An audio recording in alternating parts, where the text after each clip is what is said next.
இஸ்ரவேல் ஜனங்கள் புறப்பட்டு வெளியே வரும்போது கர்த்தர் ஒரு கூட்ட ஜனங்களை பேர் சொல்லி அவர்கள் வழியாய் அவர்களை போக விடாமல் அவர்களை மாற்றி யுத்தத்திலே பழக்க வைத்ததான காரியங்களை தான் நாம் படிக்கிறோம். அவர்கள் கானானுக்குள்ளே வந்து சேர்ந்த போது தான் இந்த பெலிஸ்தருடைய காரியங்கள் எல்லாம் அவங்களுக்கு தெரிய வந்தது. பெலிஸ்தர்கள் யார், அவர்கள் எப்படிப்பட்டவர்கள் அப்படி தெரிஞ்சு அவர்களோடு இவர்கள் கொஞ்சம் கொஞ்சமாக யுத்தம் பண்ணாங்க. சில நேரங்கள் அடிமைகளாக இருந்தாங்க, பயந்துட்டு கிடந்தாங்க. இவர்களுக்கு ராஜாக்கள் வந்த பேர் கூட பெலிஸ்தர்கள் இவர்களை ஆட்டி படைச்சிட்டு இருந்தாங்க. சவுல் ராஜாவாயிட்டான், ஆன பேர் கூட பெலிஸ்தர்களுக்கு பயந்துருந்தாங்க. அதான் ஒரே ஒரு கோலியாத்தை வந்து பயமுறுத்திருந்தான் எல்லாரையும். அப்போது இஸ்ரவேலுக்குள்ள ராஜா இல்லாத போதும் அவர்களோடு இவங்க யுத்தம் பண்ணி ஒரு சில நேரங்களில் ஜெயிச்சாங்க, ஒரு சில நேரங்களில் அடிபட்டாங்க, ஒரு சில நேரத்தில் அவங்களுக்கு கப்பம் கட்டினாங்க, ஒரு சில நேரத்தில் அவங்களுக்கு அடிமையாக இருந்தாங்க. அதுக்கப்புறம் ராஜா ஏற்பட்டான். ராஜா ஏற்படும் போது இவங்களுக்கு தான் போர் சேவகர்கள்லாம் இருந்திருப்பாங்களே. ராஜா ஏற்பட்டாவே பெரிய பெரிய காரியம். சவுல் சாதாரணமான ஆள். ஒரு பலசாலியோ ஒரு யுத்த வீரனையோ பார்த்தா அவன் பக்கம் சேர்த்துப்பான். ஒரு பலசாலியோ ஒரு யுத்த வீரனை பார்த்தா அவன் உடனடியாக அவன் பக்கம் சேர்த்துப்பான். 1 சாமுவேலுடைய புஸ்தகம்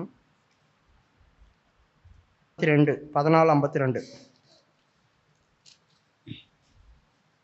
சவுல் இருந்த நாளெல்லாம் பெலிஸ்தரின் மேல் கடினமான யுத்தம் நடந்தது.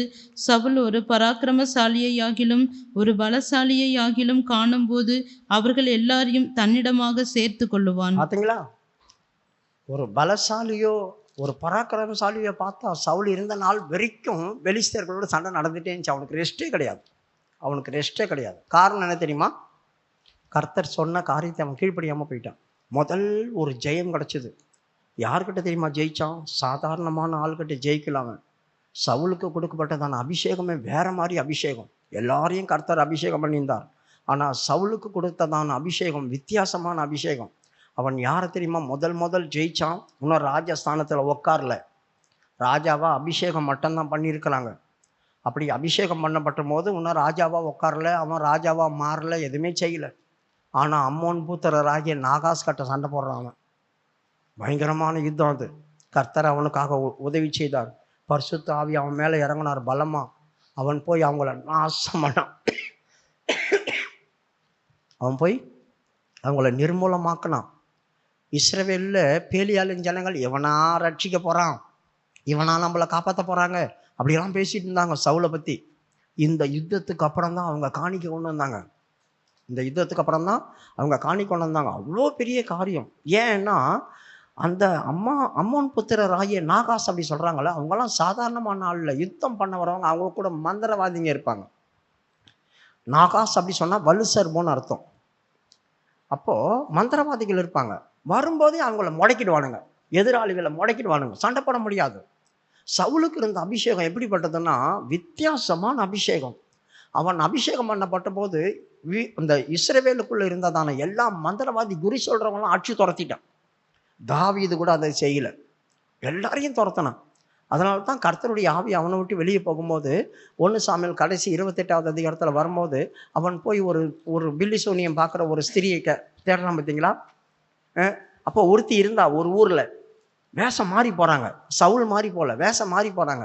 வேஷம் மாறி போயிட்டு அவங்கள போய் கேட்குறாங்க. அப்போ அவள் சொல்கிறா, சவுல் தான் தேசத்தில் இருந்த குறி சொல்கிறவங்க மந்திரவாதிகள்லாம் துரத்தி விட்டானே, இப்போ நீ ஏன் வந்திருக்க? என் உயிருக்கு ஆபத்து வருமே, நீ ஏன் வந்தேன்னு கேட்குறான். அப்படின்னா பார்த்துங்க, யோசித்து. சவுல் எல்லா மந்திரவாதிகளையும் குறி சொல்லுகிறவர்களையும் அடித்து துரத்தனான்.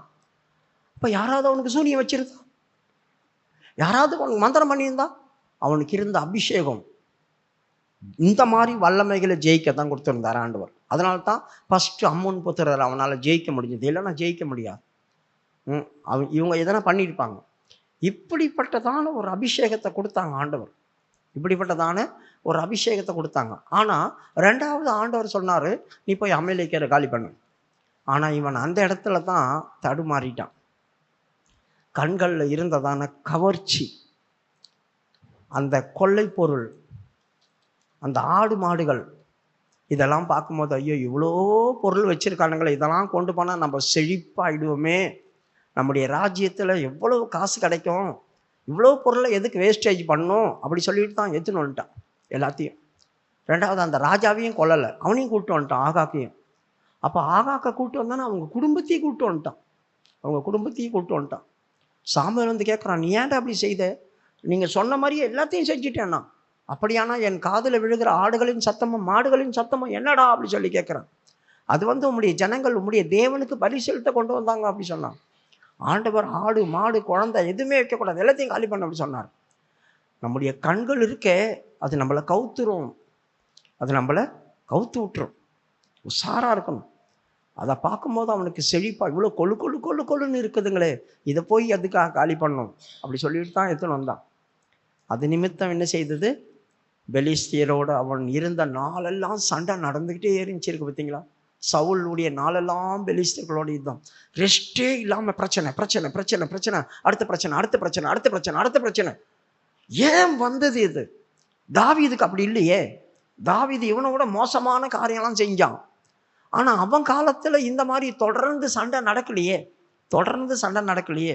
அவனோட சிலர் சமாதானம் ஆனாங்களே, ஆனால் சவுலோடு யாருமே சமாதானம் ஆகலை. இதுக்கும் இவனுக்கும் தாவீதுக்கும் எவ்வளோ வித்தியாசம் இருக்கு, எவ்வளோ வித்தியாசம் இருக்கு. படிமா அந்த வசனம் 14. சவுல் இருந்த நாளெல்லாம் 52. சவுல் இருந்த நாளெல்லாம் பெலிஸ்தரின் மேல் கடினமான யுத்தம் நடந்தது. நல்லா கவனிங்க, சாதாரணமான யுத்தம் கூட கிடையாது, கடினமான யுத்தம். அப்படின்னா ப்ரெஷர் ஏறி இருக்கும் அவனுக்கு, பயங்கரமான ப்ரெஷர் ஏறி இருக்கும். அவனுக்குள்ள பூந்ததான ஆவியை பற்றி நான் உங்களுக்கு ஒரு நாள் சண்டே சர்வீஸில் சொன்னேன் இல்லையா. அது அந்த ஃபிக்ஸ் வியாதி தான். யாருக்கு ஓவர் டென்ஷனும் பயமும் வருதோ அவங்களுக்கு அந்த அந்த ஆவி உள்ளே பூந்துடும். தாவீது அவன் போய் இயேசுவின் நாமத்தில் சொன்னானா போ இந்த ஆவி அப்படி சொல்லிட்டு இல்லை. அவன் என்ன பண்ணான், தாவீது வாசித்தான், வாத்தியங்களை வாசித்தான். அந்த வாத்தியம் வாசிக்கும் போது என்ன நடக்கும் தெரியுமா, இருதயத்தில் சமாதானம் உண்டாகும். ஒரு டென்ஷனாக இருக்கிறவங்க மெலோடியாக பாட்டு கேட்டாவோ இல்லை மியூசிக் போட்டு கேட்டுன்னு இருந்தாவோ இந்த டென்ஷன்லாம் குறையும். அந்த டென்ஷன் குறைஞ்சிச்சுன்னா இந்த ஆவி தன்னை விட்டு வெளியே போயிடும். சரீரத்தில் அதிகமாக டென்ஷன் ஆகும்போது இது ஆட்டோமேட்டிக்காக உள்ளே வந்து போந்துடும், வேறு ஒன்றுமே இல்லை. அவங்களுக்கு ரொம்ப அதிகமான வேதனையும் பயமும் டென்ஷன் ஆக ஆக ஆக ஆக இந்த ஆவி நின்றுட்டே இருக்கும், உள்ளே வந்து போந்துடும். அதனால தான் ஏசாமி அதை கடிந்து கொண்டார். மறுபடியும் இந்த சரீரத்தில் நீ போகாதபடி உன்னை கடிந்து கொள்ளுகிறேன். அப்போ அது சரீரத்துக்குள்ளேயே இல்லை, போயிட்டு போயிட்டு வரும், போயிட்டு போயிட்டு வரும். அதான் ஃபிக்ஸ் வியாதி. யோசித்து பாருங்க. அப்போ டென்ஷன் ஜாஸ்தி ஆகுது. இயேசுகிட்ட கொண்டு வரும்போதே ஆமாம் ஆணு கத்தி விழுந்து நொப்ப நுரையும் தள்ளுது. இயேசு பார்த்தோன்னே டென்ஷன் ஆகிட்டான். இப்போ எந்த நேரத்தில் சவுலுக்கு அதிகமான பயம் வருதோ அப்போல்லாம் இந்த ஆவி அவனை அலக்கடிக்குது. இப்போ தாவீது வந்து வாசிக்க மட்டும்தான் செய்தான், வேற ஒன்றுமே செய்யலை. அவனை தொட்டு அவன் மேலே கையை வச்சு ஜெபம் பண்ணி அப்படியெல்லாம் பேய் ஓட்டலை. படிமா அந்த வசனத்தை. 1 சாமுவேல் 15:20. 1 சாமுவேல் 15 16:23. அப்படியே தேவனால் விடப்பட்ட ஆவி சவுலை பிடிக்கும்போது தாவீது சுரமண்டலத்தை எடுத்து தன் கையினால் வாசிப்பான். அதனாலே பொல்லாத ஆவி அவனை விட்டு நீங்க சவுல் ஆறுதல் அடைந்து சுஸ்தமாவான். சவுல் ஆறுதல் அடைந்து அப்படி சொல்லியிருக்குது. அப்போ ஆறுதல் அடைந்தனா அவன் டென்ஷன்லாம் குறையுது, அவனுடைய ப்ரெஷர்லாம் அப்படியே அடங்குது, ரத்த கொதிப்பெல்லாம் அப்படியே மாறுது, அந்த அந்த பயங்கரமான கோபம் ஆக்ரோஷம் இதெல்லாம் அப்படியே கம்மியாகுது. ஏன்னா பாருங்க, அவன் வந்து வாசிக்கும் போது சவுல் என்ன பண்ணுறான், ஈட்டி ஏற்று குத்துறான், ஈட்டி ஏற்று தாவீதை குத்துறான். அந்த நேரமெல்லாம் உச்ச கட்டத்தில் இருக்கிறான் அவன். அப்போ அது என்ன ஆவியா? இல்லை, கோபம் டென்ஷனில் இருக்கும்போது அந்த ஆவி பூந்து யாருன்னா கொலை பண்ண வச்சிடும், யாரையாவது எதனா பண்ண வைக்கும். அப்போ எது கையில் கிடைக்குதோ அதை தூக்கி வீசுவோம், எது கையில் கிடைக்குதோ அதை தூக்கி வீசுவோம். அவங்கள தடுக்க முடியாது, பலன் ஜாஸ்தி ஆகும் அந்த நேரத்தில், அவங்களுக்கு ஒன்றுமே நம்ம பண்ண முடியாது. அதனால தான் இறுக்கி பிடிச்சிட்டு கிடக்குறாங்க. ஃபிக்ஸ் வியாதி வந்தவங்கள இறுக்கி பிடிச்சிட்டு இருக்கிறாங்க. ஒரு 5 நிமிஷம் கொஞ்ச நேரத்தில் அது அடங்கும், அப்போ நார்மல் ஆகிடுவாங்க, நார்மல் ஆகிடுவாங்க. அதுக்கு போய் எதுவுமே பண்ண வேண்டிய அவசியமே கிடையாது. உலகத்தில் எவ்வளோ பேருக்கு ரோட்டில் ஊறுறாங்க, அவங்கள பிடிச்சி அமுக்கி விட்டுருந்தா கொஞ்ச நேரம் அமுக்கியிருந்தா அமைதி ஆகிடுறாங்க பார்த்தீங்களா. அதுதான். அப்போ இவன் போய் வாசிக்கும் போது அவங்களுக்கு என்ன ஆகுது, அந்த டென்ஷன் குறைஞ்சி குறைஞ்சி ஆறுதல் ஆகுது. படிமா அவன் ஈட்டி எடுத்து குத்தினான். 1 சாமுவேல் 18 10. மறுநாளிலே தேவனால் விடப்பட்ட பொல்லாத ஆவி சவுலின் மேல் இறங்கிற்று. அவன் வீட்டிற்குள்ளே தீர்க்க தரிசனம் சொல்லிக் கொண்டிருந்தான். அப்பொழுது தாவீது தினந்தோறும் செய்கிறபடி தன் கையினால் சுரமண்டலத்தை வாசித்துக் நல்லா கொண்டிருந்தான். கவனிங்க. இப்ப இவருக்கு ஆவி பூந்தவொடனே என்ன சொல்றாரு? இவரு தீர்க்க தரிசனம் வேற சொல்றாரு. கோபத்துல பல்லெல்லாம் கட்சின்னு சொல்லியிருப்பான். அப்ப என்ன தீர்க்க தரிசனம் சொல்லியிருப்பான்? இங்கே தீர்க்க தரிசனம் சொல்லி கொண்டிருந்தான் அப்படின்னு தான் போட்டிருக்குது. அவன் என்ன தீர்க்க தரிசனம் சொல்லியிருந்தான் போடலையே. தாவீதுக்கு விரோதமா தீர்க்க தரிசனம் சொல்லி இருந்திருப்பான். இவன் எதுவும் கண்டுக்காம வாசிச்சுட்டு இருக்கிறான். ரொம்ப கோபம் வந்திருக்கும் அவனுக்கு. நானும் இப்படி சொல்லிட்டு இருக்கிறேன், இவன் ஒண்ணுமே கேட்காம அவன் பாட்டு வாசிச்சுட்டு இருக்கானே, இவ்வளவு கொழுப்பு இருக்கும், வேதனை ஜாஸ்தியாயிருக்கும். அடுத்தது, சவுலின் கையிலே ஈட்டி இருந்தது. அப்பொழுது சவுல் தாவீதை சுவரோடே சேர்த்து உருவ குத்தி போடுவேன் என்று ஈட்டியை அவன் மேல் எறிந்தான். பாருங்க, அவருக்கு பேய் பூந்து இருக்குதே. அப்ப இதெல்லாம் எப்படி நினைப்பு வரும்? இவனை இப்படி செவுத்தோட குத்துறான். அப்ப எவ்வளவு டென்ஷன் வந்திருப்பான். தாவீதை பார்க்கும்போது கோபம் அதிகரிக்கும். ஒரு சிலர் நல்லா சந்தோஷமா பேசி சிரிச்சிட்டு இருப்பாங்க. திடீர்னு ஒரு ஆள் அவங்க பின்னால் அப்படி அவங்க முன்னா அப்படி கிராஸா எப்படி போகுதுன்னாக்கா உடனே மூஞ்சி மாறும். அப்படியே சடனா அந்த சிரிப்பு மாறும். அப்படியே அவங்க மூஞ்சி ரணகலமா மாறும். கோபம் அதிகரிக்கும். இருதயம் சாதாரணமா பட்பட்டுன்னு அடிக்கிறது படப்பட நடிக்கும். ரத்தங்கள் நாணங்கள் வித்தியாசப்படும். ரத்த ஓட்டமெல்லாம் வேதனைப்படும். வேற மாதிரி ஆயிடும். வேர்க்க ஆரம்பிக்கும். முகமெல்லாம் சேஞ்ச் ஆகிடும். என்ன நல்லா தானே இருந்தீங்க, என்ன ஒரு மாறிட்டேங்க? ஒன்றும் இல்லை சொல்லுவாங்க. ஏன்னா ஒரு ஆள் கிராஸ் ஆகி போச்சு. அப்படி கிராஸ் ஆகி போகும்போதே இருக்கிற சந்தோஷமெல்லாம் பறி போயிடும்.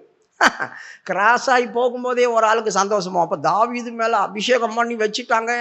என் ஸ்தானத்தை இவன் எடுக்க போறானே, என் பிள்ளைங்களுக்கு பார்த்தா இவன் உட்கார போறானே, அவனை பார்க்க எரிச்சல் வரும். அதனால்தான் நம்ம தாறுமாறா பேசுறோம்.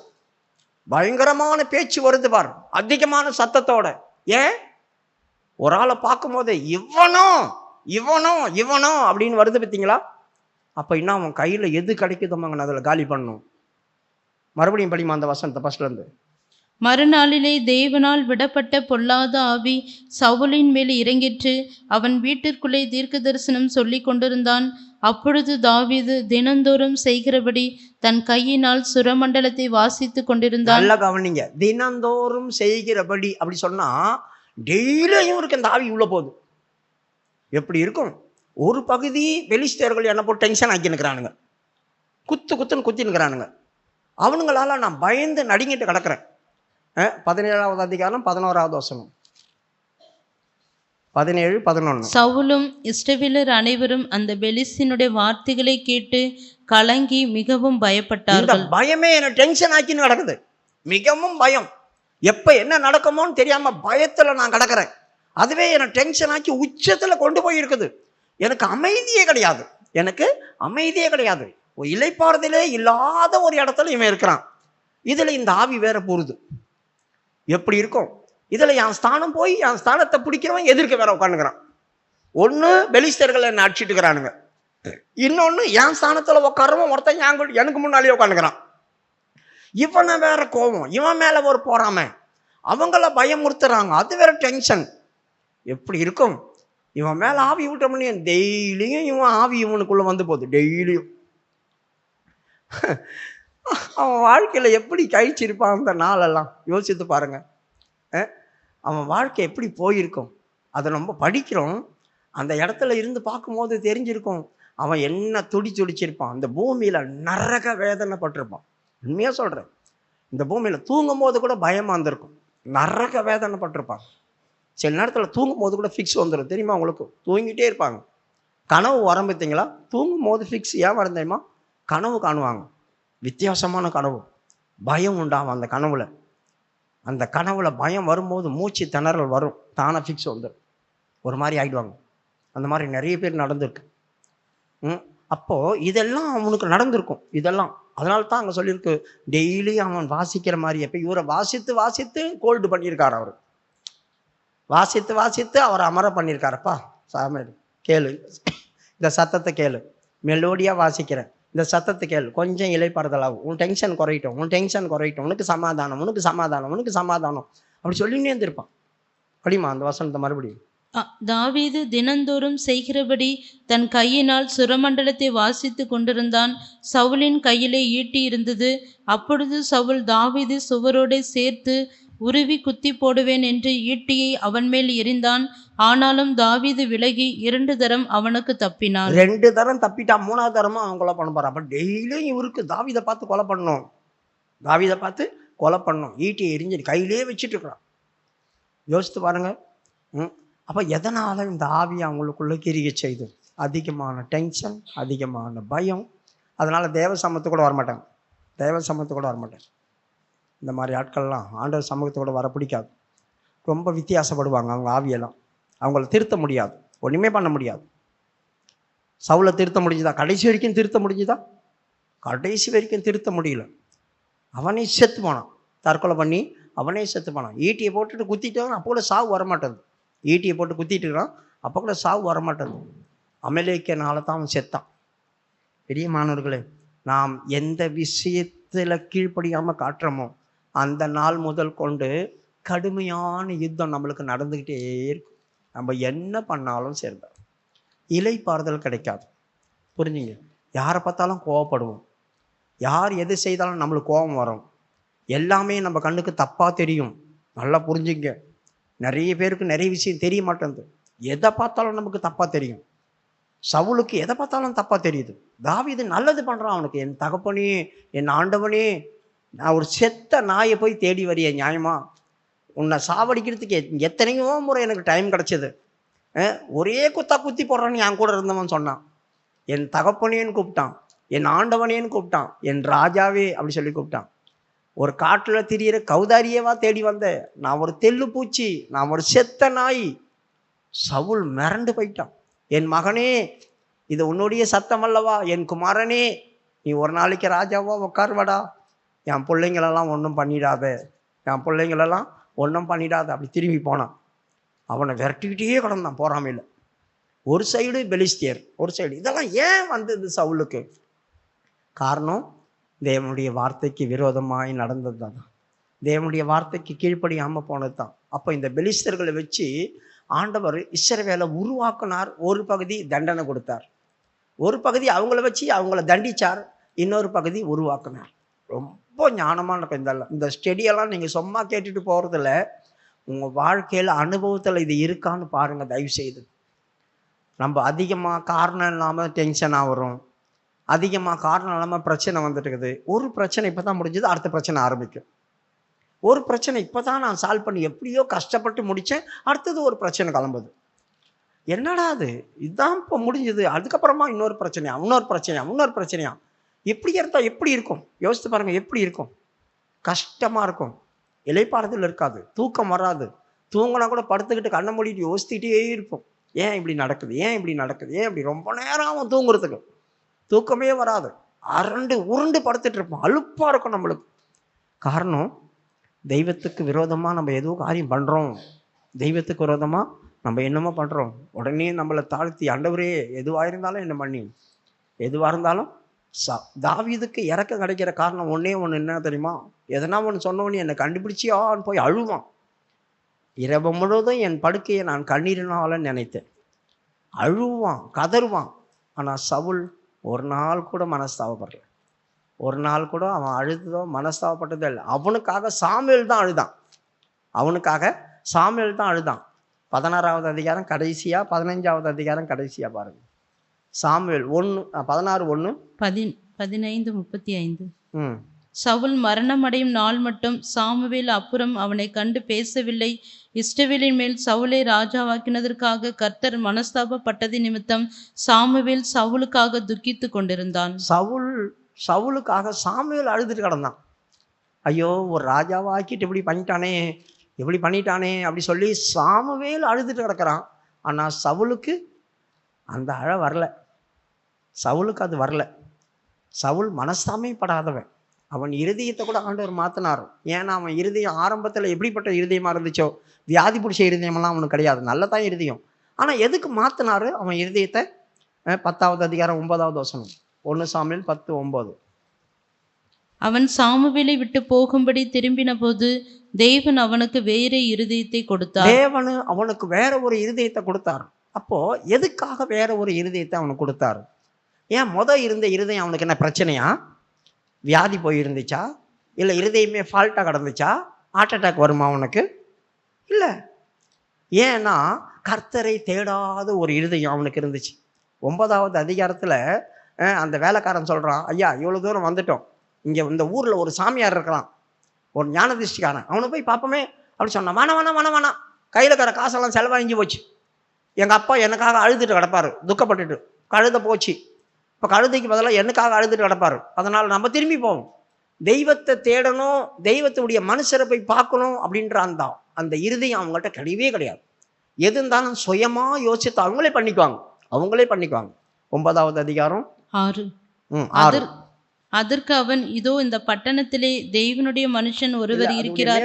மேல் வசனம் படிங்க. அவர்கள் சூப் என்னும் நாட்டிற்கு வந்தபோது சவுல் தன்னோடு இருந்த வேலைக்காரனை நோக்கி, என் தகப்பன் கழுதுகளின் மேலுள்ள கவலையை விட்டு நமக்காக கவலைப்படாதபடிக்கு திரும்பி போவோம் வா என்றான்.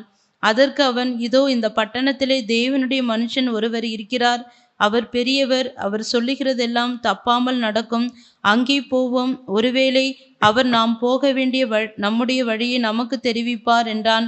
அப்பொழுது சவுல் தன் வேலைக்காரனை பார்த்து, நாம் போனாலும் அந்த மனுஷனுக்கு என்னத்தை கொண்டு போவோம்? நம்முடைய பைகளில் இருந்த தின்பண்டங்கள் செலவழிந்து போயிற்று, தேவனுடைய மனுஷனாகி அவருக்கு கொண்டு போகத்தக்க காணிக்கை நம்மிடத்தில் ஒன்றும் இல்லையே என்றான். பார்த்தீங்களா, எல்லாமே முடிஞ்சு போச்சு, ஒன்றும் இல்லை, இனிமே அந்த ஆளை போய் எதுக்கு போய் பார்க்கணும், நம்ம திரும்பி வீட்டுக்கு போவோம். அப்போ தெய்வத்தையோ தெய்வத்துடைய மனுஷர்களை தேடக்கூடிய இருதயம் இல்லை. இவங்க சுயமாக எல்லாத்தையும் டிஸ்கஸ் பண்ணுவாங்க, எல்லாத்தையும் இவங்க சுயமாகவே முடிவு பண்ணிக்குவாங்க. யாரும் நமக்கு தேவையில்லை, எந்த ஊழியக்காரங்களும் நமக்கு தேவையில்லை, நம்மளே எல்லாத்தையும் பண்ணிக்கலாம். பண்ணிக்கிட்டு வந்து சொல்லுவாங்க, நான் அப்படி பண்ணிக்கிட்டே எனக்காக ஜெபம் பண்ணிங்க, நான் இந்த காரியத்தை முடிச்சுட்டே எனக்காக ஜெபம் பண்ணுங்க. எந்த ஒரு காரியமாக இருந்தாலும் துவங்கும் போதே நாம் பரிசுத்தவான்களை கேட்டு செய்யக்கூடியதான அந்த அனுபவம் இருக்காது. அந்த அனுபவங்கள் இல்லாதவங்க தான் அந்த சவுல். அதனால தான் அவன் இருதயம் தேவனுக்கு முன்பாக செம்மையாக இல்லை, அவன் இருதயம் தெய்வத்துக்கு முன்னால் செம்மையாக இல்லை. அதனால் இவனை ராஜாவாக வேற தேர்ந்தெடுத்துட்டார் ஆண்டவர். அந்த ஒரே காரணத்துக்காக கர்த்தர் என்ன பண்ணார், அபிஷேகம் வேறு பண்ணிட்டேன், இவனுக்கு இந்த இருதயத்தோடு இவன் வீட்டுக்கு போனான்னா உருப்படாது, அதனால் இவனுக்கு வேற ஒரு இருதயத்தை நான் தரேன் அப்படி சொல்லிட்டு தான் ஒரு இருதயத்தை அவனுக்கு மாற்றி கொடுத்தார். இப்போ படிங்க 10:9. அவன் சாமுவேலை விட்டு போகும்படி திரும்பின போது தேவன் அவனுக்கு வேற இருதயத்தை கொடுத்தார். தேவன் அவனுக்கு வேற ஒரு இருதயத்தை கொடுத்து தான் அவர் சொன்ன காரியத்தை நிறைவேற்றுறதுக்கு அடையாளம் பண்ணினாராம். ஒரு இருதயம் நம்மளுக்கு தேவனை தேட முடியாத ஒரு இருதயம் இருந்துச்சு, சுயமாக நம்மளே யோசித்து எல்லாத்தையும் பண்ணிக்கிற இருதயம் இருந்துச்சுன்னா கர்த்தர் சொன்ன எந்த காரியமும் நமக்குள்ள நடக்காது, எதுவுமே நடக்காது. அந்த இருதயம் நமக்கு மாறுச்சுன்னா தான். இப்போ நம்ம இருதயத்தை ஆண்டவர் மாற்ற வரா? இல்லை, நமக்குள்ளே இருக்கிற இருதயத்தை நம்ம தான் சரிப்படுத்திக்கணும், நம்ம தான் மாற்றிக்கணும். ஆண்டவரே எனக்கு ஒரு சுத்த இருதயத்தை தா அப்படி சொல்லி தாவீது கேட்டான். என் இருதயத்தை மாத்திரையோ இல்லையோ எனக்கு ஒரு சுத்த இருதயம் கெட்டு போயிருக்கு, அதனால் எனக்கு ஒரு சுத்த இருதயத்தை எனக்கு தா அப்படி சொல்லி கேட்டான். அதனால் கர்த்தர் அவன் இருதயத்தை சுத்தமாக்கினார். அதுபோல் நாம் கேட்கும்போது கர்த்தர் என்ன செய்வார், நம்மளுக்கு அந்த மாதிரி ஒரு இருதயத்தை மாற்றினார்னா அந்த அடையாளம் நடக்கும். இப்போ படிமா அந்த 9வது வசனம். அவன் சாமுவேலை விட்டு போகும்படி திரும்பின போது தேவன் அவனுக்கு வேற இருதயத்தை கொடுத்தார், அந்த அடையாளங்கள் எல்லாம் அன்றைய தினமே நேரிட்டது. அது வரைக்கும் ஆண்டவர் சொன்னதான எந்த அடையாளமும் நடக்கல. பார்த்தீங்களா, எந்த அடையாளமும் நடக்கல. காரணம், அவன் இருதயம் அவ்வளோ கடினமாக இருந்துச்சு. தெய்வம் எந்த விஷயத்தையும் செய்ய முடியாத ஒரு இருதயத்தை அவன் வச்சிருந்தான். அதனால கடவுளால் கூட எதுவுமே செய்ய முடியல. அப்போ இருதயம் மாறின உடனே அடுத்தது பாருங்க, அதெல்லாம் நடக்குது. அடுத்தது உடனே எல்லாம் நடக்குது. எவ்வளோ அதிசயமாக இருந்திருக்கும் அவனுக்கு. இப்படியெல்லாம் கர்த்தர் பண்ணி கூட கர்த்தருக்கு கீழ்ப்படியாமல் போயிட்டான். பார்த்தீங்களா, ஏன்? அவன் கழுதைகளை மேய்ச்சிட்டு இருந்தான். கழுதைகளை மேய்க்கிறவன் எப்படி இருப்பான்? கழுதை எப்படிப்பட்ட சுபாவம் உள்ள தெரியுமா? கழுதை தன் எஜமானுக்கு மதிக்காதான். யோபுல ஒரு வசனம் இருக்குது, கழுதை தன் எஜமானுக்கு மதிக்காது, அவன் குரலை அதை அசட்டை பண்ணுமா, வேலையை பாரியா. கழுதை தன் ஆண்டவனுக்கு செவி கொடுக்காது, மதிக்காதான். எப்படி போட்டுக்கு தெரியுமா? மதிக்காது, அதை அவன் பயப்படாதான், அவன் பயமுறுத்தத்துக்கு பயப்படாதான், அசட்டை பண்ணுமா. யோபுல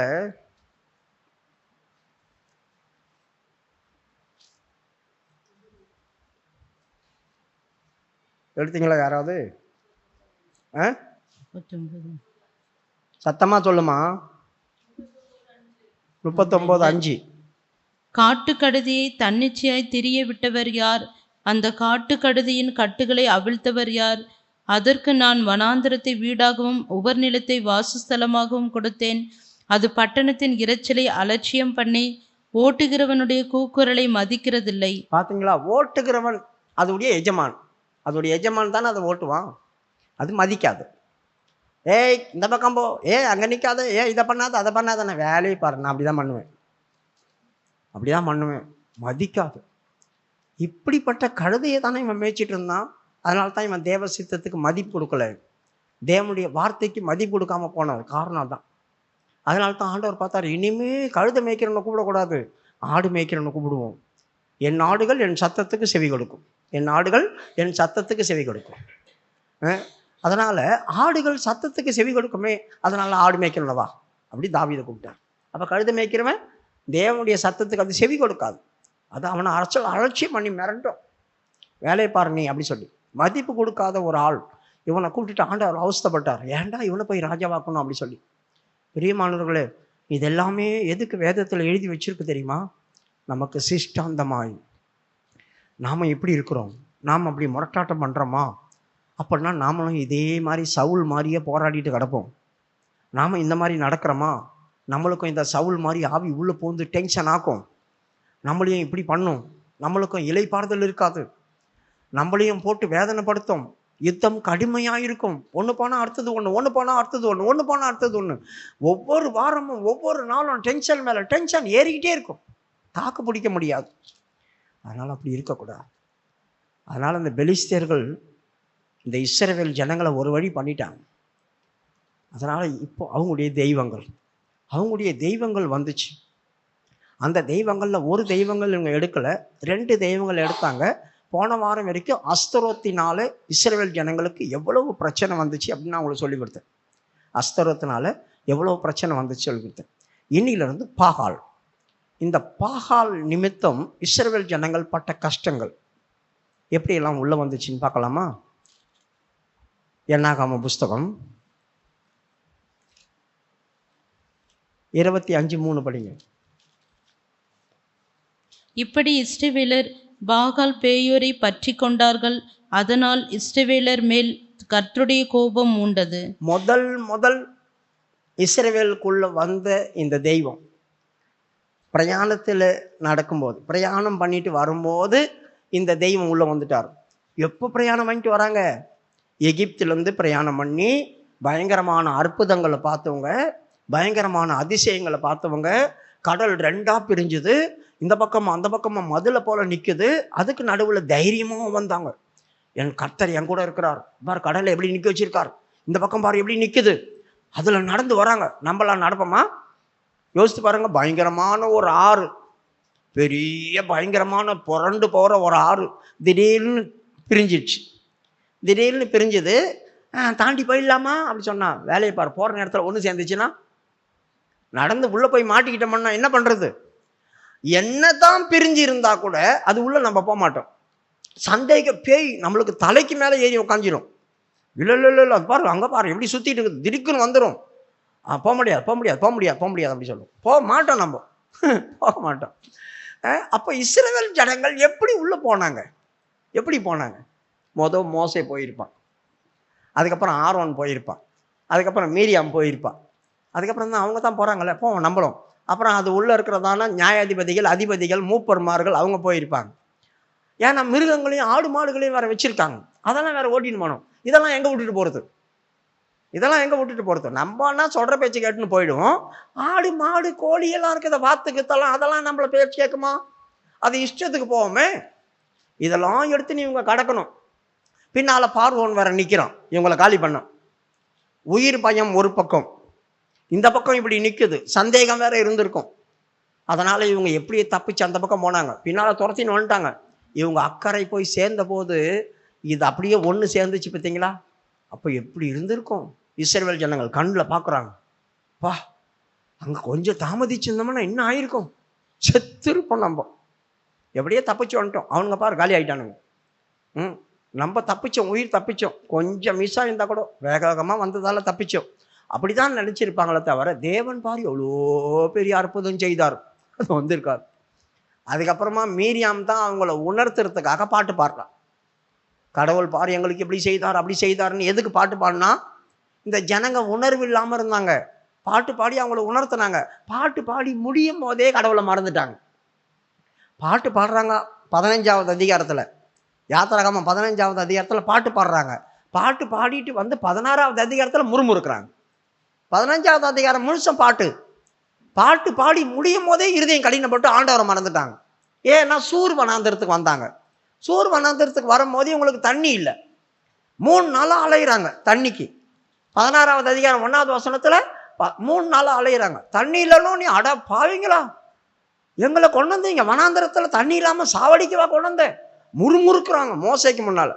ஆண்டவர் செய்து அத்தனையும் இப்போ தான் பாட்டு பாடிட்டு மோலாடிச்சுட்டு வந்தாங்க, இதுக்குள்ளே மறந்துட்டாங்க. பார்த்தீங்களா, கொஞ்ச நேரத்தில் சின்ன பிரச்சனை வந்தாலும் உடனேயும் கர்த்தருக்கு விரோதமாக பேசத்தான் நம்மளுக்கு வாய் வருமே தவிர, அந்த நேரத்தில் ஆண்டவரே எங்களுக்கு எதனா உதவி செய்யுமே, இவ்வளோ கஷ்டப்படுறோமே அப்படின்னு நம்ம கெஞ்சவே மாட்டோம். அது மனுஷனுடைய இயல்பு. 16:1. இஸ்ரவேல் புத்திரராக சபையார் எல்லாரும் ஏலிமை விட்டு பிரயாணம் பண்ணி எகிப்து தேசத்திலிருந்து புறப்பட்ட 2ஆம் மாதம் 15ஆம் தேதியிலே ஏலிமுக்கும் சீனாய்க்கும் நடுவே இருக்கிற சீன் வனாந்திரத்தில் சேர்ந்தார்கள். அந்த வனாந்திரத்திலே இஸ்ரவேலர் புத்திரராக சபையார் எல்லாரும் இல்லம்மா 16 15:22. பின்பு மோசே இஸ்ரவேல் ஜனங்களை, நான் சொன்ன வசனத்தை படிக்கணும் தான், நீ இஷ்டத்துக்கு படிச்சு போனா என்ன அர்த்தம்? பின்பு மோசே இஸ்ரவேல் ஜனங்களை சிவந்த சமுத்திரத்திலிருந்து பிரயாணப்படுத்தினான். அவர்கள் சூர் வனாந்திரத்திற்கு புறப்பட்டு போய் 3 நாள் வனாந்திரத்தில் தண்ணீர் கிடையாமல் நடந்தார்கள். அவர்கள் மாராவிலே வந்தபோது மாராவின் தண்ணீர் கசப்பாயிருந்ததினால் அதை குடிக்க அவர்களுக்கு கூடாதிருந்தது. அதனால் அவ்விடத்திற்கு மாறா என்று பெயரிடப்பட்டது. அப்பொழுது ஜனங்கள் மோசேக்கு விரோதமாய் முறுமுறுத்து எண்ணத்தை குடிப்போம் என்றார்கள். பாட்டு பாடிட்டு வந்தாங்க, கவிதை பேசினாங்க, எல்லாம் பேசினாங்க. ஆனால் ஒரு சின்ன பிரச்சனை வந்த உடனே கோபம் வந்துடுச்சு. மோசைக்கு விரோதமாக பேச ஆரம்பிச்சிட்டாங்க. எதுக்கு எங்களை கூப்பிட்டு வந்தீங்க? அங்கே நான் நயல் நதி இருந்துச்சு, நாங்கள் ஒழுங்காக தண்ணி குடிச்சிட்டு இருந்தோம், இங்கே தண்ணி இல்லை, அது இல்லை, இது இல்லை. 2 மாதம் தான் ஆகுது, பயங்கரமான அற்புதம் பார்த்துட்டு வந்திருக்கிறாங்க, பெரிய பெரிய கிரிகைகள் நடந்திருக்கு. 2 மாதத்துக்குள்ள ஆண்டவர் மறந்துட்டாங்க. பார்த்தீங்களா, ஒரு சின்ன பிரச்சனை ஆண்டவர் மறந்துட்டாங்களே. யோசித்து பாருங்க. அப்போது நம்முடைய இயல்பு எப்படின்னா, ஒரு சின்ன கஷ்டம் வந்தோடனே எல்லாத்தையும் நடந்த அதிசய அற்புதம்லாம் முடிஞ்சிடும். இப்போ இப்படி கஷ்டப்படுறோமே, அப்போ நடந்துச்சு, இப்போ நாங்கள் கஷ்டப்படுறோமே, அப்படி தான் எண்ணம் வருமே தவிர, ஆண்டவர் எனக்கு எவ்வளோ பெரிய காரியத்தெல்லாம் செய்து வந்திருக்காரு, இதே அற்பமான காரியம். கர்த்தர் எனக்கு தண்ணி கொடுக்காம சாவடிக்க இங்கே கொண்டு வந்திருப்பார், தண்ணி இல்லாமல் சாகடிக்கவே என்ன இங்கே கொண்டு வந்திருப்பார். கொடுப்பார். அந்த விசுவாசம் வந்துச்சா? இவன் போய் கேட்குறான், என்ன ஆண்டவரே, இந்த ஜனங்க எனக்கு விரோதமாக எழும்பிட்டாங்களே அப்படின்னு. ஒரு கலையை வெட்டி போடுறா அப்படி சொல்கிறார். அந்த தண்ணி அவங்க குடிச்சிட்டு வந்தாங்க மதுரமாக. அந்த அற்புதமெல்லாம் பார்த்துட்டு வந்தவங்க கொஞ்ச நேரம் இவர்கள் மோவாப்பு கிட்ட சண்டை போட்டு வராங்க. 21வது அதிகாரத்தில் ஒரு யுத்தம் நடக்குது. என்னாகாம 21வது அதிகாரத்தில் ஒரு யுத்தம் நடக்குது. அந்த யுத்தம் முடிஞ்சு இவங்க அந்த மோவாப் தேசத்தின் எல்லைக்கு வந்தாங்க. வரும்போது அங்கே பாலாக் பார்த்துட்டான். அவங்களோட இவங்க ஐக்கியமாகி அவங்க கடவுளை இவங்க ஏற்றுக்கிறாங்க. எப்படிப்பட்டவனுங்க இருப்பாருங்க பாருங்க, எவ்வளோ பெரிய பெரிய அதிசயத்தை செய்தார் ஆண்டவர். இவங்க வந்து இதில் கூட சேர்ந்துட்டாங்க. இப்போ 25:3 படிங்க. இப்படி இஸ்ரவேலர் பாகால் பேயோரை பற்றி கொண்டார்கள். அதனால் இஸ்ரவேலர் மேல் கர்த்தருடைய கோபம் உண்டது. தானா ஆண்டவர் மேலே இருக்கிற கோபத்தை வாங்கிட்டாங்க, அவங்களோட சேர்ந்தாங்க. இப்போ இவங்க இந்த பாகால் பேயோரை இவங்க எடுத்துக்கிட்டாங்களே, அது ஏன் எடுத்தாங்க, எப்படி இவங்களோட இவங்க ஐக்கியமானாங்க, அந்த கதை தெரிஞ்சால் தான் உங்களுக்கு இது புரியும். இப்போ நம்ம 21வது அதிகாரத்தில் வரும்போது, என்னாகாமல் 21வது அதிகாரத்தில் வரும்போது மோவாப்புகளோட சண்டை நடக்குது அந்த முடிவில். இப்போ 22வது அதிகாரம் வரும்போது இவங்க என்ன செய்கிறாங்க, அதை தாண்டி ஒரு ஊருக்கு வராங்க. 22:1 படிங்க. பின்பு இஸ்ரவேல் புத்திரர் பிரயாணம் பண்ணி எரிகோவின் கிட்ட இருக்கும் யோர்தானுக்கு இக்கரையிலே மோவாபின் சமனான வெளிகளில் பாளையம் இறங்கினார்கள். மோவாபின் சமமான வெளிகளில் பாளையம் இறங்கினாங்க. அந்த தேசத்தை ஆண்டு கொண்டிருந்தவன் ஒரு ராஜா, அவன் தான் பாலாக். இப்போ அவன் என்ன தெரியுமா செய்தான்? அவன் ஊர் வழியாக ஒரு பெரிய கூட்டம் வருது, பயங்கரமான கூட்டம். ஏன் எப்படி கண்டுபிடிச்சிருப்பான்? சாதாரணமாக ஒரு 10 பேர் நடக்கிறதுக்கும் 100 பேர் நடக்கிறதுக்கும் 1000 பேர் நடக்கிறதுக்கும் வித்தியாசம் இருக்குது. எகிப்திலிருந்து புறப்பட்டவங்களே 6 லட்சம் புருஷர்கள் மாத்திரம். புருஷர்கள்லாம் கல்யாணம் ஆனவங்க, 40 வயசுக்கு மேலே இருக்கிறவங்க எல்லாமே கல்யாணம் ஆனவங்க, அவங்களாம் புருஷர்கள். அந்த புருஷர்களே 6 லட்சம் பேர் இருந்தாங்களாம். அந்த 6 லட்சம் பேருக்கு மனைவிங்க ஒருத்திக்கும் ஒருத்தின்னு வச்சிங்களேன். ஒருத்திக்கும் ஒருத்தி இருக்க மாட்டா, நிறைய பேர் தான் இருப்பாங்க. அப்போ ஒருத்திக்கும் 6 லட்சம் பொண்டாட்டி இருக்கும். அப்போது 6 12 லட்சம். அவங்களுக்கு பிள்ளைங்கள்லாம் 2 பிள்ளைங்க 3 பிள்ளைங்க இருந்துச்சுன்னா எவ்வளோ இருக்கும்? 20 லட்சம் பேராவது வந்திருக்கணும். அப்போ 20 லட்சம் பேர் நடந்து வராங்க அப்படின்னா இங்கே தார் ரோடு நம்மளுக்கு போட்டிருக்காங்க. அவங்களுக்கு நான் தார் ரோடு போட்டு வச்சுருந்தாங்களா? அங்கே எதனா தார் ரோடு இருந்திருக்குமா? மணல் பகுதி. அந்த மணல் பகுதியில் இவ்வளோ பேர் வரது இல்லாமல் ஆடு மாடெல்லாம் வேற வருது. அந்த ஆடு மாடுங்கள்லாம் வந்தால் மண் புழுதியை கிளப்பி விடும். நம்ம பவனிக்கு போகிறோமே, அப்போவே ரோட்டு ஓரமாக போகும்போது வெள்ளை ட்ரெஸ் எல்லாம் அங்கே போய் பவனி சேர பண்ணி மஞ்சள் கலரில் ஆகிடும். ஏன்னா நடந்து செருப்பை தேய்ச்சி தேய்ச்சி தேய்ச்சி மண்ணெல்லாம் கிளப்பி விட்டு ட்ரெஸ் எல்லாம் மஞ்சள் கலர் ஆக்கி தான் வந்து அங்கே சென்ட்ரல் பைத்தம்லாம் சேருவாங்க. ஆரம்பத்தில் பவனி இருக்கும்போது அப்படி தான் நான் பார்த்துருக்கேன். எல்லா ட்ரெஸ்ஸும் மஞ்சள் கலரில் ஆகிடும். பவனி தொடங்கும் போது வெள்ளை வெளியேன்னு பளிச்சுன்னு இருப்பாங்க. பவனி முடிஞ்சவொடனே மஞ்சள் கலர். காரணம் என்ன? அந்த ரோட்டு ஓரமாக சில நேரத்தில் மணலில் நடக்கும்போது மண்ணெல்லாம் புழுதி அள்ளி போட்டுப்பாங்க மேலே செருப்புலியை. இப்போ கொஞ்சம் பேர் போகும்போதே, ஒரு 2000 பேர் பவனி போகும்போது இந்த கதினாக்கா 20,000 பேர் நடந்து வந்தால் இன்னும் ஆயிருக்கும், பெரிய புகை கிளம்பி இருக்கும். அப்போ அரண்மனையிலேருந்து பார்க்கும்போது எங்கடா அவங்களுக்கு புகை கிளம்புதுன்னாவே அதிக பேர் வரானுங்க. ஒருவேளை சண்டைக்கு வராங்களா, சமாதானத்துக்கு வராங்களா, இதை தூரத்துலேருந்து கண்டுபிடிப்பாங்க. அப்போ இந்த பாலாக்கு போய் பார்க்குறான், பயந்துட்டான். என்னடா அது? அவங்களுடைய தளபதியெல்லாம் கூப்பிடுறான். 2வது வசனம் என்னாகாமோ 22:2. இஸ்ரவேலர் எமோரியருக்கு செய்த யாவையும் சிப்போரின் குமாரனாகிய பாலாக்கு கண்டான். ஜனங்கள் ஏராளமாய் இருந்தபடியினால் மோவாப் மிகவும் பயந்து இஸ்ரவேல் புத்திரரின் நிமித்தம் கலக்கமடைந்து. பார்த்தீங்களா, இவங்களை பார்த்ததுலேருந்து அவனுக்கு பயம் வந்துடுச்சு. இவங்க நம்ம தேசத்தை காலி பண்ணி தேசத்தை பிடிச்சாலும் பிடிச்சிருவானுங்க, அந்த மாதிரி ஒரு பயம் வந்துச்சு. அப்போ இவனை எதிர்க்க முடியாது, இவங்களை எதிர்க்க முடியாது. அதனால் இவன் ஒரு ஆளை கூப்பிட்றான். யாரை? பிள்ளையோம், பேயோரின் குமாரன். அவன் கூப்பிட்றான். 3வது வசனமா 2வது வசனத்தில் தானே இருக்குது. 22:2. 4. மீதியானியரின் மூப்பரை நோக்கி, மாடு வெளியின் புல்லை மேய்கிறது போல் இப்பொழுது இந்த கூட்டம் நம்மை சுற்றி இருக்கிற யாவையும் மேய்ந்து போடும் என்றான். அக்காலத்திலே சிப்போரின் குமாரனாகிய பாலாப் மோவாபியருக்கு ராஜாவாயிருந்தான். அவன் பேயோரின் குமாரனாகிய பிலேயாமை அழைத்து வரும்படி தன் சந்ததியாருடைய தேசத்தில் நதியருகே உள்ள பெத்தூருக்கு ஸ்தானாபதிகளை அனுப்பி, எகிப்திலிருந்து ஒரு ஜனக்கூட்டம் வந்திருக்கிறது. அவர்கள் பூமியின் விசாலத்தை மூடி எனக்கு எதிரே இறங்கியிருக்கிறார்கள். அவர்கள் என்னிலும் பலவான்கள். ஆகிலும் நீர் ஆசீர்வதிக்கிறவன் ஆசீர்வதிக்கப்பட்டவன், நீர் சபிக்கிறவன் சபிக்கப்பட்டவன் என்று அறிவேன். ஆதலால் இவருக்கு நல்லா தெரிஞ்சிருக்கு. பிள்ளையோமை பற்றி இவருக்கு நல்லா தெரிஞ்சிருக்கு. அதனால சாதாரணமான ஆட்களை அனுப்பல, அதிபதிகள் அனுப்புறாரு. அதிபதிகள் பெரிய பெரிய ஸ்தானத்தில் இருக்கிறாங்களே, அவங்களெல்லாம் இப்போ அனுப்புகிறாரு. அனுப்பி சொல்கிறாரு, ஒரு கூட்டத்தான ஜனங்க வந்திருக்காங்க. இப்போ பிலேயோமுக்கு இஸ்ரவேல் ஜனங்கள் யாருன்னு தெரியாது. பிலேயோம் இஸ்ரவேல் சந்ததியும் கிடையாது, இந்த யாக்கோபுடைய சந்ததியும் கிடையாது. அவன் வேற ஒரு தேசத்தில் இருந்தான். இப்போ இவங்க வந்திருக்கிறவங்க யாருன்னு தெரியாது, இவனுக்கு இந்த ஆளை தெரியும். இப்போ நம்மளுக்கு ஏதாவது ஒரு பிரச்சனைன்னு வச்சுங்க, பிரச்சனை அந்த பிரச்சனை போகவே மாட்டேங்குது. என்ன பண்ணுறது? கேரளாவில் ஒரு ஆள் இருக்கான்.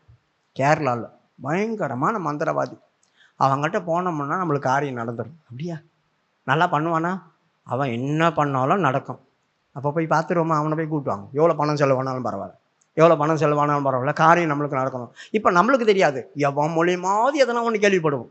இப்படி ஒரு ஆள் இங்கே இருக்காயா, அங்கே ஒரு ஆள் இருக்காயா, இங்கே ஒரு ஆள் இருக்காயா, உடுக்க வச்சுட்டு போனோம்னா நடக்கும் அப்படி சொன்னால் என்ன பண்ணுவாங்க? நம்மளுக்கு காரியம் நடக்கணும், எது மூலியமாவது நம்ம நடத்தணும், அதுதான் முக்கியம். போய் கூப்பிட்டு வந்துடும். அப்படி தான் இவனை கூப்பிட்டு வர ஆரம்பித்தாங்க. இப்போ இவங்க போனாங்க. போகும்போது அந்த இடத்துல என்ன சம்பவிச்சுது? ராஜா இந்த மாதிரி சொல்லி அனுப்புகிறாரு, வாங்க அப்படி சொன்னால், இன்றைக்கி நைட்டு இங்கே தங்குங்க, 2 பேரெல்லாம் போகல, அதிபதிகள் போனாங்க அப்படின்னா 10-20 பேராவது போயிருப்பாங்க. அப்போ இவங்களுக்கு சாப்பாடு கொடுத்து தங்க வச்சார். நாளைக்கு இன்னைக்கு நைட் நான் கடவுள்கிட்ட பேசுவேன். இங்கே கர்த்தர் கர்த்தர் கர்த்தர் அப்படி சொல்லுதே, அந்த கர்த்தர் இவர் வராங்கன்னா நம்ம தேவன் அல்ல. பிள்ளையோம் அவன் எப்படிப்பட்ட ஆளுன்னு நான் சொல்கிறேன் உங்களுக்கு, அப்போ தான் உங்களுக்கு புரியும். நம்ம நினச்சிக்கோ அவங்க தீர்க்கதரிசி, ஆண்டவர் அவங்ககிட்ட ஏன் பேசினாருன்னு நான் சொல்கிறேன். அப்போ இவர் கேட்குறாரு, இப்போ கர்த்தர் வந்துட்டார் நைட்டு வந்து சொல்கிறாரு, பிள்ளையோமே உன் வீட்டில் வந்திருக்கிறானுங்க, அவங்க யார் அப்படி சொல்லி கேட்குறாரு. அது ஏதோ ஒரு கூட்டம் வந்திருக்குதான், இந்த பாலாக்க ராஜா அமுச்சு வச்சான், அவங்கள கூப்பிட்டு சொல்கிறாங்க, அதுக்காக வெயிட் பண்ணுறாங்க. நான் என்ன பண்ணலாம், போகலாமா வானவா? நீ போகாத, அவங்கள திருப்பி அனுப்பு அப்படி சொல்லிட்டான். இவர் காலையில் எழுப்பி கடவுள் உங்கள்கிட்ட போகக்கூடாது சொல்கிறேன், போங்க அப்படி சொல்லிட்டான். அவங்க திரும்பி போயிட்டானுங்க. இப்போ பாலாக்கு கேட்ட உடனே அதிர்ச்சி ஆகி போச்சு. அடப்பாவி, என்னடா இவ்வளோ பெரிய பெரிய ஆளுங்களை அமைச்சு அவன் வரமாட்டான்னு சொல்லிவிட்டானே. அதுக்கப்புறமா அவன் யாரை தெரியுமா அமைச்சான்? மந்திரிங்களை அனுப்புகிறான். சாதாரணமான ஆளுங்களில் மந்திரிங்களை அனுப்புகிறான். அதிபதிகள், இப்போ மந்திரிகள். 15. பாலாக் மறுபடியும் அவர்களிலும் கனவான்களான அதிக பிரபுக்களை அனுப்பினான். பார்த்தீங்களா, அதிக பிரபுக்கள் இவங்க இப்போ அனுப்புனாங்களோ, அவங்களோட போஸ்டிங் பெரிய ஆள், போஸ்டிங்கில் பெரிய ஆட்கள், அப்படிப்பட்டதான ஆட்கள் அனுப்புனான். இப்போ இவர் 2வது வாட்டி வந்தாங்க பார்த்தீங்களா, வந்தவங்க அதிபதி, இப்போ 2வது வாட்டி வந்தவங்கெல்லாம் பெரிய பெரிய போஸ்டிங்கில். அவங்க எப்படி இருந்திருப்பாங்க? பயங்கரமாக நகைலாம் போட்டுட்டு, ஒட்டகத்து மேலே ஏறி, ஒட்டகத்துடைய கழுத்துலலாம் அப்படி அதுவும் இதுவும் கிடக்கும், தங்கத்தில் சலக்குன்னு இருந்திருக்கும். ஒரு அதிபதிக்கு பின்னால் இன்னொரு ஆளெல்லாம் வேறு 10 பேர் வந்திருப்பானுங்க. இப்போ அதிகமாக வேறு அனுப்புகிறோம். நேராக ஜே ஜனங்க வருது. உங்கள் வீட்டு வாசலில் சிஎம் வண்டி நிற்கிதுன்னு வைங்க, அது பின்னால் எத்தனை வண்டி வரும்? ஒரு எம்எல்ஏ வந்தான், எம்எல்ஏ தானே அப்படி சொல்லி விட்டுருவீங்க. அடுத்த நாளே சிஎம் வண்டி வருது, அங்கே ஊர் ஜனமே பார்க்கும். உங்களுக்கு எப்படி இருக்கும்? நெஞ்ச நிமித்தி நடக்க மாட்டீங்க, சிஎம் என் வீட்டுக்கு வந்துட்டான் அப்படி சொல்லிட்டு, என்ன விஷயம் இவ்வளோ பெரிய ஆள் அவங்க வீட்டுக்கு வாசலில் வராங்களே, என்ன விஷயம் அப்படி கேட்பாங்கள்ல. ஊரில் இருக்கிறவங்களாம் கேட்போம், உங்களுக்கு என்ன மதிப்பு இருக்கும்? அவன் உங்களை பிடிக்க வந்தானோ பிடிக்காமல் வந்தானோ, இல்லை எதனா கொடுக்க வந்தானோ, இல்லை எதனா அரசியல் பிரச்சனை இல்லாத உள்ளத்தள்ள வந்தானோ, அதெல்லாம் தெரியாது. மினிஸ்டர் வந்துட்டார் சொல்லுவாங்க இல்லையா. இந்த அதிபதிகள்லாம் இப்படி பயங்கரமான வாகனத்தில் வரும்போது எப்படி இருக்கும்? அந்த ஊர் ஜனமே பார்க்கும். இப்போ என்ன சொல்லியிருக்கணும் இந்த பிள்ளையும், இவங்களை பார்க்கும்போது தான் மனம் மாறுது அவனுக்கு. நேத்தே கடவுள் உங்கள் கூட போகக்கூடாதுன்னு சொல்லிட்டாரு, எதுக்கா வந்தீங்க அப்படி சொல்லியிருக்கலாம் இல்லையா. இப்போ அவங்க சொல்கிறாங்க, வாங்க ப்ளீஸ் வாங்க, இவ்வளோ பெரிய பெரிய ஆள் கூப்பிட்டோன்னே பயங்கரமான திருப்பி போகணும்னு சொல்ல மனசு வரல. அதனால் இன்றைக்கி நைட்டு படுங்க, நான் நாளைக்கு பேசிக்கிறேன். கேட்குறேன், வராது நாள் ஆண்டவர் வர்றாரு. பிள்ளையாம யார் வந்திருக்கிறாங்க, அது நேற்று வந்தாங்கல்ல, அவங்க போயிட்டாங்க, அவங்கள துரத்தி விட்டா, மறுபடியும் கெஞ்சி கூப்பிட்றாங்க, போகட்டுமா அப்படி சொல்லி கேட்குறான். போகட்டுமா? இப்போ கடவுளுக்கு எப்படி இருக்கும்? நான் தான் நேற்றே சொன்னேன்னே போகக்கூடாதுன்னு, நீ அத்தோடாலும் முடிச்சிருக்கணும், மறுபடியும் போகட்டுமான்னு கேட்குறேன். சரி போ, இந்த போ அப்படி சொன்னா என்ன அர்த்தம்? படிமா. 20. இரவிலே தேவன் பிலேயாமிடத்தில் வந்து, அந்த மனிதர் உன்னை கூப்பிட வந்திருந்தால் நீ எழுந்து அவர்களோட கூட போ, ஆனாலும் நான் உனக்கு சொல்லும் வார்த்தையின்படி மாத்திரம் நீ செய்ய வேண்டும் என்றார். ஏன் இப்போ ஆண்டவர் போகக்கூடாதுன்னு சொன்னார், இப்போ போ சொல்றாரு?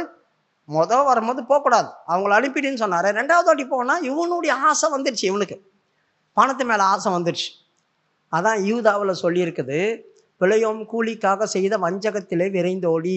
அவர் கூலிக்காக என்ன வஞ்சகம் செய்தார்னு கடைசி சொல்வேன். படிமா 11, யூதா 11. இவர்களுக்கு ஐயோ, இவர்கள் காயினுடைய வழியில் நடந்து பிழையோம் கூலிக்காக செய்த வஞ்சகத்திலே விரைந்தோடி. பிழையோம் கூலிக்காக செய்த வஞ்சகத்தில் விரைந்தோடி. நான் போட்டுமா கேட்குறான் ஆண்டவர்கிட்ட. பணம் பணம் எல்லாரும் கண்ணையும் மறைச்சிடும். என்ன செய்தது இப்போ? சரி போ, ஆனாலும் நான் என்ன சொல்கிறேனோ அதை மாதிரி தான் நீ செய்யணும், அது வரைக்கும் வெயிட் பண்ணு அப்படி சொல்கிறான். ஆண்டவர் சொன்னதை வெயிட் பண்ணி தானே இருக்கணும். இவன் அதிகாலையில் எழும்பிட்டார், அதிகாலையில் எழும்பி சேனம் கட்டிட்டார், கழுத மேலே சேனம் கட்டி கழுத மேலே ஏறி உட்காந்துக்கிட்டார். அந்த அதிபதிங்க பின்னாலேயே வராங்க, இவரும் போயிட்டே இருக்கிறார். யோசித்து பாருங்க, இவங்க போயிட்டு இருக்கிற நேரத்தில் திடீர்னு ஆண்டவர் கோவம் வந்துச்சு, சொல்லாங்கட்டியும் போயிட்டான். நான் இருக்கத்தானே சொன்னேன். அவன் புறப்பட்டு போனதெல்லாம் ஆண்டவர் கோவம் வருதான். படிமா. பிழையும் காலமே எழுந்து தன் கழுதையின் மேல் சேனம் கட்டி மோவாபின் பிரபுக்களோட கூட போனான். அவன் போகிறதுனாலே தேவனுக்கு கோபம் உண்டது. ஆண்டவர் தானே போக சொன்னாரு, ஆண்டவர் தானே போ, நான் சொல்கிற மாதிரி செய். நீ இப்போ போகும்போது என் கோவம் வருது ஆண்டவருக்கு. அவர் என்ன சொன்னார், நீ போ, நான் உனக்கு சொல்லுவேன், நான் சொல்கிற மாதிரி செய், அது வரைக்கும் வெயிட் பண்ணுன்னா அதான் போ சொல்லிட்டாரே. காலையிலேயே இவர் எழுப்பி கிளம்பிட்டார், மூட்டை கட்டெல்லாம் கட்டிக்கிட்டு. இல்லை வேறு இவங்க பின்னால் வேறு வராங்க. ஆண்டவருக்கு செம்ம டென்ஷன் ஆகுது, இவன் நம்ம பைத்தியக்கார மாதிரி பண்ணுகிறான், டேய் போடா அப்படின்னாரு. ஒருத்தர் வந்துட்டார் உருவன பட்டயத்தோட, நேராக வந்து நிற்கிறாரு. பிள்ளையோமு கண்ணு தெரியல, பிள்ளையோமுக்கு அந்த தேவதூதன் தெரியல, ஆனால் கழுதைக்கு தெரியுது, இவர் ஏறின கழுதைக்கு தெரியுது. அது என்ன பண்ணுச்சு, இவர் ஒரு வழியாக போயிட்டு இருக்கிறாரு, அந்த வழியில் அவன் வந்து நிற்கிறான் கத்தியை வச்சுக்கிட்டு. இப்போ அந்த கழுதை பார்க்குது, அடப்பாவி நம்ம எஜமான் காலி ஆயிடுவானே, எஜமான் காலி ஆயிடுவானே, அதனால் அந்த வழியை விட்டு விலகுச்சு. இப்போ இவர் கோபம் வருது, இவரையும் அர்ஜென்ட்டாக ராஜாவை பார்க்க போகிறாரு காலையில். இப்போ அது வழி மாறி போச்சுன்னா நம்ம வண்டி எப்படி ஓட்டுறோம், வண்டி இப்படி போச்சுன்னா எப்படி இருக்கும்? கோபம் வராது நம்மளுக்கு. இப்போ கழுதியை போட்டு டொமக்குன்னு அடித்தான், அடித்து வேறு வழியாக கூப்பிட்டு போகிறான். இப்போ வேறு வழியாக போனாக்கா அந்த வழியில் வேற வந்து நின்ட்டான் யார், தேவதூதர். அப்பயும் கழுதை பார்க்குது, அப்புறமா செவுத்து ஓரமாக கொண்டு போய் காலை உராசி விட்டுச்சு. கால் வேற உராஞ்ச உடனே இவருக்கு ரொம்ப கோபம் வந்துடுச்சு, மறுபடியும் போட்டு அடிக்கிறாரு. அது சந்து இடுக்கு முடுக்கில் சந்தில் கூட்டு போகிறான், 2 வழி சந்தில் இப்போ இடமே இல்லை, அங்கே நடுவில் வந்து நின்ட்டார் ஆண்டவர். இப்போ அந்த கழுதை பார்த்துச்சு, இனிமே போனால் நம்மளும் காலி ஆகிடுவோம், இவனுக்கும் மண்டை காஞ்சி போய் கிடக்குது, நம்மளை அடிப்பான் அப்படி சொல்லி படுத்துக்குச்சு. அது ஏற்கனவே கால் உராஞ்சி போய் கிடக்குது, இது வேற படுத்துக்குச்சு. இவருக்கு ராஜா கிட்ட போய் பார்க்கணும், ராஜா கிட்ட போய் இந்த நேரத்தில் வண்டி நான் டரன் ஸ்டார்ட் ஆக மாட்டேன்னு என்ன பண்ணுவோம், நம்ம கோபம் பட்டின்னு வரும் நம்மளுக்கு. அதனால இந்த கழுதையை போட்டு டமால்னு அடித்தான். ஆண்டவர் பார்த்தாரு, இந்த கழுதை நம்மளால அடி வாங்குதே அப்படி சொல்லி கழுதைவாதியை தொட்டார், கழுதைவாயை தொட்டார். உடனே அது கேட்குது, என் எஜமானே சொல்லு அப்படின்றார். நீ கொண்ட நாள் முதல் கொண்டு நீ ஏறின கழுதை நான் அல்லவோ அப்படி சொல்லுது. நீ கொண்ட நாள் முதல் கொண்டு, பொண்டாட்டி மாதிரி சொல்லுது, ஏன்னா தாலி கட்டின நாள் முதல் கொண்டுன்ற மாதிரி, நீ கொண்ட நாள் முதல் கொண்டு நீர் ஏறின கழுதை நான் அல்லவோ அப்படி சொல்லுது. படிமா. 30. கழுதை பிழையாமை நோக்கி, நீர் என்னை கை கொண்ட காலம் முதல் இந்நாள் வரைக்கும் நீர் ஏறின கழுதை நான் அல்லவா? நீ கை கொண்ட கால் முதல் கொண்டு உன்னை என்னைக்குன்னா இந்த மாதிரி பண்ணனாடா, என்னைக்காவது இந்த மாதிரி கஷ்டப்படுத்துறேன்னா, நீ எப்பெல்லாம் என்ன மேலே ஏறினி அப்பெல்லாம் சுகபத்திரமா உன்னை கொண்டு போய் சேர்க்கல, நீ போனா செத்துருவேன், நான் உன்னை காப்பாற்ற போனா என்ன படி போட்டு 3 முறை அடிக்கிற உனக்கு நியாயமா அப்படி கேட்குது. அது என்னை இப்போ 3 முறை அடிக்கிற நியாயமா, நீ என்ன கடுப்பு ஏற்றிட்டு வர, பரிகாசமா பண்ற, கையில் பட்டையம் மட்டும் இருந்துச்சுன்னா உன்னை கூறு போட்டிருப்பேன் என்ன அப்படி சொல்றான். ஒரு கழுதை பேசுது, என்ன பண்ணியிருக்கணும், கழுதை பேசுது, அதிர்ச்சி ஆயிருக்கணும் அவனுக்கு. நம்மளாம் தான் என்ன பண்ணியிருப்போம், கழுதை பேசுனா உடனடியே ஒரு செட்டை போட்டு கழுதை பேசுகிற கழுதை பார்க்குறவங்க 50 ரூபா நிறைய பேரை கூப்பிட்டு பப்ளிசிட்டி பண்ணியிருப்போம், எங்கள் கழுதை பேசுது மனசு குறல அப்படின்னு. கழுதை பேசுது, ஆச்சரியம் கூட இல்லை அவனுக்கு. கழுதைக்கு பதில் கொடுக்குறான், என் கையில் ஒரு பட்டையை மட்டும் இருந்துச்சுன்னா உன்னை வெட்டி போட்டிருப்பான் உன்னாரும், பரிகாசமா பண்ற என்ன அப்படி சொல்றான். படிமா. உடனே கர்த்தர் கழுதையின் வாயை திறந்தார், அது பிழையாமை பார்த்து, நீர் என்னை இப்பொழுது 3 தரம் அடிக்கும்படி நான் உமக்கு என்ன செய்தேன் என்றது. அப்பொழுது பிழையாம் கழுதையை பார்த்து, நீ என்னை பரியாசம் பண்ணி கொண்டு வருகிறாய், என் கையில் ஒரு பட்டயம் மாத்திரம் இருந்தால் இப்பொழுதே உன்னை கொண்டு போடுவேன் என்றார். பார்த்தீங்களா, என் கையில கத்தி மட்டும் இருந்துச்சுன்னா உன்னை கூறு போட்டிருப்பேன், வெட்டி துண்டு துண்டா ஆக்கியிருப்பேன். எவ்வளவு திமிரு இருந்தா என்ன பரிகாசம் பண்ணுவேன் நீ. கழுதைக்கு என்ன தெரியும். அதனால தான் 2 பேதுல பேதுரு சொல்றான், இவன் மதிக்கெட்டு போய் கிடக்குறானா, கூலிக்காக விரைந்த ஒன்னா பார்த்தீங்களா, பண ஆசையில ஓடனா இல்லையா, அப்பவே அறிவு மங்கி போச்சு. மதிக்கெட்ட தீர்க்கதரிசி பேசாத கழுதை அவனை பேசி உணர்த்துச்சான், பேசாத கழுதை மனுஷ பாசை பேசி அவனை உணர்த்திச்சான். 2 பேதுரு 2:16. தன்னுடைய அக்கிரமத்தின் நிமித்தம் கடிந்து கொள்ளப்பட்டான். நல்லா கவனிங்க, ஒரு தீர்க்கதரிசி அக்கிரமத்தின் அப்படி போட்டிருக்கான் பார்த்தீங்களா. பேதுரு அவன் என்ன அக்கிரமம் செய்தான், எழுந்து போனது தப்பா, அவன் அக்கிரமத்தின் நிமித்தம் கடிந்து கொள்ளப்பட்டு திட்டு வாங்குறான். பேசாத மிருகம் மனுஷர் பேச்சை பேசி தீர்க்கதரிசியினுடைய மதிக்கேட்டை தடுத்தது. பாத்தீங்களா, பேசாத கழுதை பேசி தீர்க்கதரிசியுடைய மதிக்கேட்ட போய் தடுக்குது. ஏய் நீ புத்தி இல்லாம போற, அறிவு இல்லாம போற, அறிவு கட்டவனே செத்துருவடா நீ அப்படியெல்லாம் சொல்லுது. ஆனா இவருக்கு கத்தி ஒண்டி இருந்துச்சுன்னா அவனை வெட்டி போட்டிருப்பேன் அப்படி சொல்றாரு. கத்தி மட்டும் வச்சிருந்தா ஆமா கிளிச்செனி அப்படி சொல்லிட்டு. இப்ப ஆண்டவர் பார்த்தாரு, இவன் கழுத கட்ட கூட பேசுறானே, என்னன்னு ஒரு உணர்வு இல்லையே, அறிவு இல்லாம போச்சே, சரி இவன் கண்ணையாவது திறந்து விடணும். அவன் கண்ணை திறந்து விட்டார் ஆண்டவர். அவன் கண்ணை திறந்து விட்டார். இப்பதான் இவருக்கு தெரியுது உருவல பட்டயத்தோட ஒருத்தன் நின்று இருக்கிறான். ஐயோ படிமா கீழே 31. அப்பொழுது கர்த்தர் பிலேயாமின் கண்களை திறந்தார். வழியிலே நின்று உருவின பட்டயத்தை தம்முடைய கையிலே பிடித்திருக்கிற கர்த்தருடைய தூதனை அவன் கண்டு தலை குனிந்து முகம் குப்புற விழுந்து பணிந்தான். பாத்தீங்களா? இப்பதான் அலறாரு, ஐயோ ஆண்டவரே, நீ வழியில நிக்கிறியே உருவன பட்டயத்தோட, உருவன பட்டயத்தோட வழியில நிக்கிறியே, என்ன ஆயிருக்கும் என் கெதி. இப்ப ஆண்டவர் அவங்ககிட்ட சொல்றாரு, 26வது வசனமா, நான் கழுதையை விட்டு உன்னை கொண்டு போட்டிருப்பேன் அப்படி சொல்லுவார். 33வது வசனம். கழுதை என்னை கண்டு, இல்ல 32ல இருந்து படிங்க. கர்த்தருடைய தூதனானவர் அவனை நோக்கி, நீ உன் கழுதையை இதனோட 3 தரம் அடித்ததென்ன? உன் வழி எனக்கு மாறுபாடா இருக்கிறதினால் நான் உனக்கு எதிராக புறப்பட்டு வந்தேன். நல்லா கவனிங்க, கர்த்தர் ஒரு மனுஷனோட வந்து டைரக்டா பேசினாலும் அவனோட இடைப்பட்டாலும் வழி மாறுபாடா போகுது அப்படி சொன்னான், வேற மாதிரி போகுது அப்படி சொன்னான், கர்த்தர் அவனுக்கு விரோதமா எழும்பிடுவார்.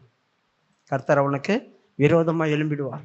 அவரே சொல்றார், உன் வழி எனக்கு மாறுபட்டதா இருக்கு, நீ போற வழி சரி கிடையாது, நீ போற வழி சரி கிடையாது, என் பேச்சுக்கு மதிப்பு இல்லை, என் பேச்சுக்கு மதிப்பு கொடுக்காம நீ இப்படி செய்துட்ட, உனக்கு நான் என்ன பண்ற போறேன், நான் உன் கழுதையை விட்டுட்டு உன்னை கொண்டு இருப்பேன் அப்படி சொல்றாரு. உன் கழுதையை நான் ஒன்றும் பண்ணியிருக்க மாட்டேன், அது என்ன பண்ணிச்சு பாவம், உன்னை கொண்டு இருப்பான் அப்படி சொல்றாரு. படிமா அந்த வசனத்தை. கழுதை என்னை கண்டு இந்த 3 தரம் எனக்கு விலகிற்று, எனக்கு விலகாமல் இருந்ததானால் இப்பொழுது நான் உன்னை கொன்று போட்டு கழுதையை உயிரோடே வைப்பேன் என்றார். கழுதை மட்டும் இவன் மேல பாசம் இல்லாம இருந்துச்சு வச்சுக்க, கழுதைக்கு இருக்கு பாசம், இவன் அடிக்கிறான். கழுதைக்கு இவன் மேல பாசம் இல்லாம இருந்துச்சுன்னா நேரம் அது பாட்டுன்னு போயிருக்கான், என்ன நடந்தாலும் பரவாயில்லன்னு. அவரே சொல்றாரு பாரு, கழுதை மட்டும் என்னை பார்த்து விலகலன்னா நீ காலியாயிருப்ப, நான் கழுதையை ஒன்றும் பண்ணியிருக்க மாட்டேன், உன்னை கொண்டு போட்டு போயிருப்பேன், கழுதையை விட்டுருப்பேன் அப்படி சொல்றாரு. பார்த்தீங்களா எப்படி இருந்திருக்கும் இவனுக்கு. அப்புறமா இவங்ககிட்ட சில காரியங்களை சொல்லி சொல்றாரு. சரி நீ போ. இவன் போறான். போகும்போது அந்த ராஜா இவன் வரான். நல்லா கவனிங்க, இவ்வளோ பெரிய காரியம் நடக்குது, யாரு முன்னால, யாரெல்லாம் கூட வராங்க. அந்த அந்த 33வது வசனம். கழுதை என்னை கண்டு இந்த 34. அப்பொழுது பிலேயாம் கர்த்தருடைய தூதனை நோக்கி, நான் பாவம் செய்தேன், வழியிலே நீர் எனக்கு எதிராக நிற்கிறதை அறியாதிருந்தேன், இப்பொழுதும் உமது பார்வைக்கு இது தகாததா இருக்குமானால் நான் திரும்பி போய்விடுகிறேன் என்றான். பாருங்க, இப்பதான் இவருக்கு உணர்வு வருது, நான் பாவம் செய்துட்டேங்க, இப்ப கூட நான் போறது உங்களுக்கு பிடிக்கலாம் சொல்லுங்க, நான் திரும்பி போயிடுறேன். திரும்பி அப்புறம் ஏன் வரணும், நீ ஆண்டவர் தான் சொன்னார்ல போ, ஆனா நான் சொல்லும் போது நான் சொல்றபடி நீ செய் அப்படி சொன்னாரு. அது வரைக்கும் வெயிட் பண்ணோம்ல, வெயிட் பண்ணாங்கட்டியும் தடப்படன்னு போயிட்டு பெரிய ஆபத்து வந்து, நான் செய்தது தப்பு தான், இனிமே என்ன பண்ணாதீங்க, மன்னிச்சிருங்க, இனிமே இப்படிப்பட்டதான காரியம் நடக்காதுன்னு காலில் ஊறுற பத்தியா. அப்போ மனசு அப்படின்னா பிரச்சனை.